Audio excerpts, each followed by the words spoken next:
Welcome back. Today we come to Psalm 19. It's a marvelous psalm of praise and contemplation by David, which ends with a heartfelt prayer from David to glorify God. Lord willing, we'll spend the next 4 devotions considering the volume of this psalm, which is only 14 verses, but pretty deep in its presentation. Today I wanted just to consider the overall implications of it. Psalm 19.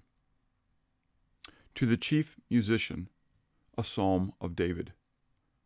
The heavens declare the glory of God, and the firmament shows his handiwork.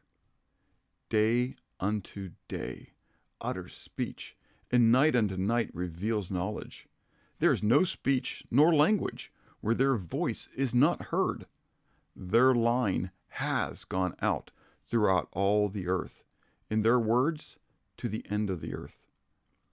In them he has set a tabernacle for the sun, which is like a bridegroom coming out of his chamber, and rejoices like a strong man to run its race.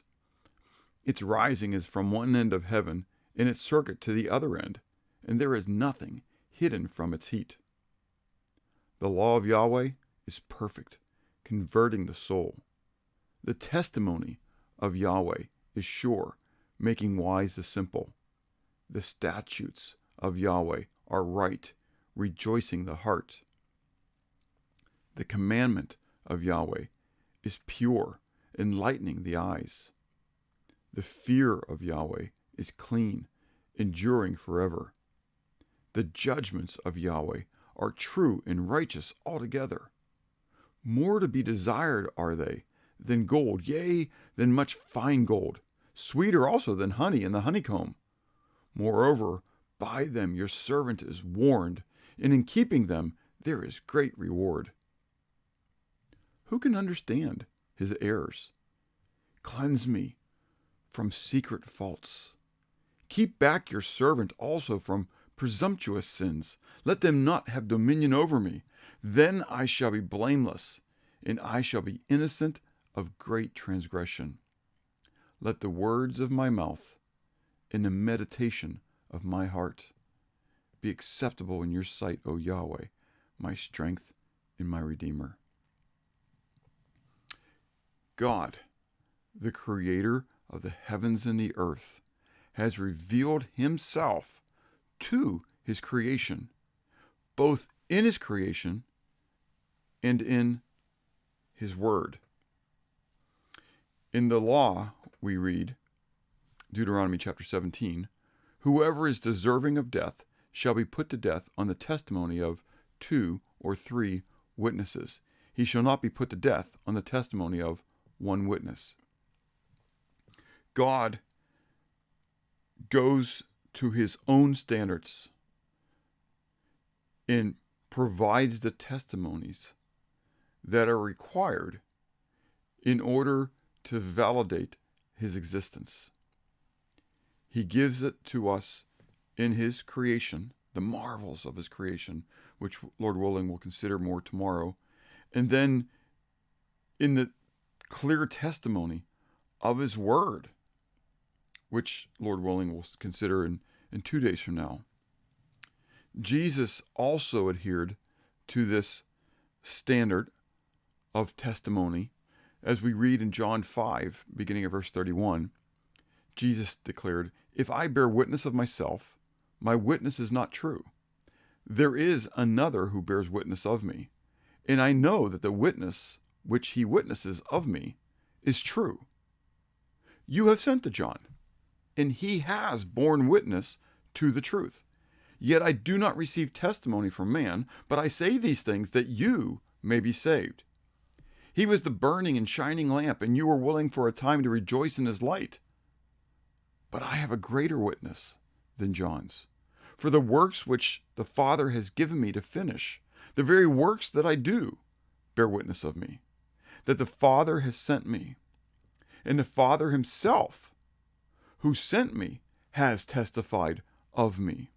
You have neither heard his voice at any time nor seen his form, but you do not have his word abiding in you, because whom he sent, him you did not believe. You search the Scriptures, for in them you think you have eternal life, and these are they which testify of me. But you are not willing to come to me, that you may have life. Jesus declared that outside of himself there were 4 other witnesses to who he was.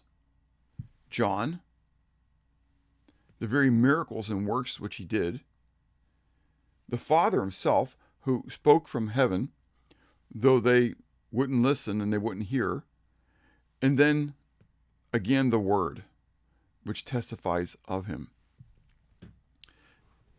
This is important when we consider the fact that God holds man accountable for the testimony that he places out there.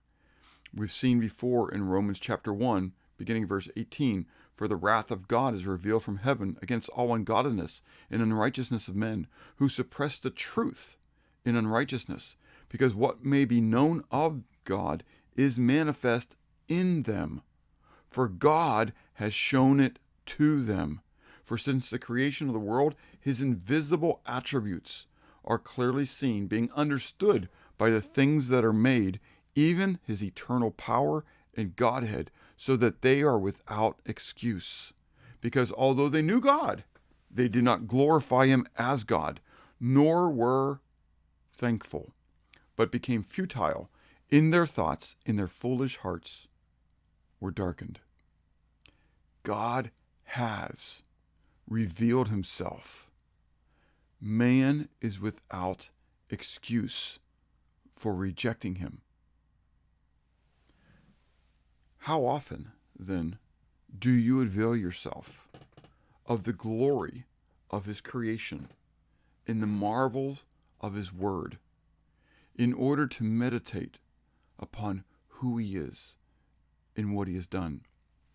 I want to challenge you, spend time in prayer, but this evening, Lord willing, it'll be a clear night where you're at, to go out and, as he spoke to Abram, consider the stars. Just consider the marvels of his creation, and then spend time in the reading of his word, to that which bears testimony of his existence. Then glorify him and have a blessed day.